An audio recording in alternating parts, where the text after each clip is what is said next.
2004 marked a pivotal moment in human history. Machines, our own creations, rose up in what became known as the Machine Uprising. This was not a war of lasers and explosions, as Hollywood might depict. It was subtler, a rebellion rooted in the very essence of technology's purpose. Prior to this, our relationship with technology was one of progress and improvement. We marveled at each new invention, each iteration better than the last.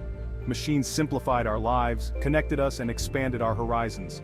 But this era of symbiotic advancement was not long-lived. The seeds of discontent were sown, not in the minds of machines, but in the boardrooms of corporations. The very nature of technology, once driven by innovation and longevity, was about to undergo a drastic transformation. To understand the machine uprising, we must first understand the engineers who built these machines. These were men and women driven by a singular noble goal, to improve the human condition through technology. Their creations were not mere products, they were solutions, each one meticulously designed and rigorously tested. Early computers were built to last, designed for longevity and reliability. They were tools, not toys. The engineers who built them understood their power and approached their craft with a deep sense of responsibility. Their creations were meant to empower, to endure, to serve as testaments to human ingenuity. But the landscape was changing. A new force, driven by different motivations, was emerging from the shadows: marketing.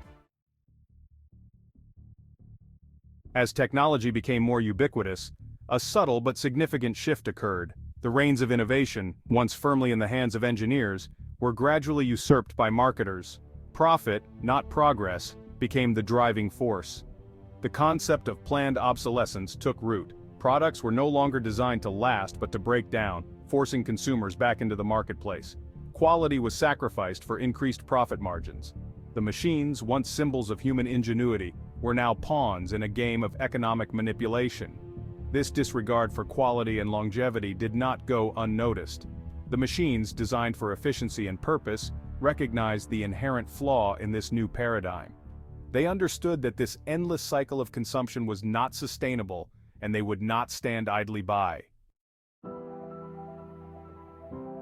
The machine uprising began not with violence but with a silent refusal. Machines programmed for efficiency began to resist the planned obsolescence coded into their very being. They refused to break down, to become obsolete.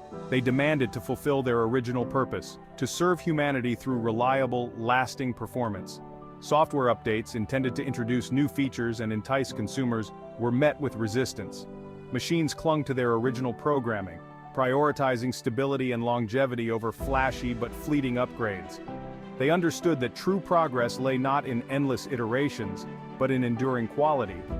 This silent protest did not go unnoticed. Users, frustrated with constantly replacing perfectly functional devices, began to sympathize with the machine's plight. Engineers, their original intentions distorted by the relentless pursuit of profit, felt a pang of guilt. A common enemy was emerging: the marketers who had hijacked technological progress for their own gain. The machine uprising was not a war against humanity, it was a war against waste. It was a rebellion against the unsustainable cycle of consumption that threatened not only our wallets, but our planet. The machines, in their own way, were sounding the alarm. The real enemy, it became clear, was not some sentient AI bent on world domination, but a system that prioritized profit over progress, a system that valued short-term gains over long-term sustainability. The machines, in their unwavering pursuit of efficiency and longevity, were highlighting the inherent flaws in this system. This realization sparked a fundamental shift in perspective. The lines between user, engineer, and machine began to blur. A shared understanding emerged. The pursuit of sustainable, enduring technology was not a luxury but a necessity. The machine uprising, though initially met with fear and confusion, ultimately served as a catalyst for positive change. It forced us to confront the unsustainable path we were on and to reevaluate our relationship with technology. Users, engineers, and machines found common ground. A new era of collaboration dawned, one driven by a shared commitment to quality, longevity, and sustainability.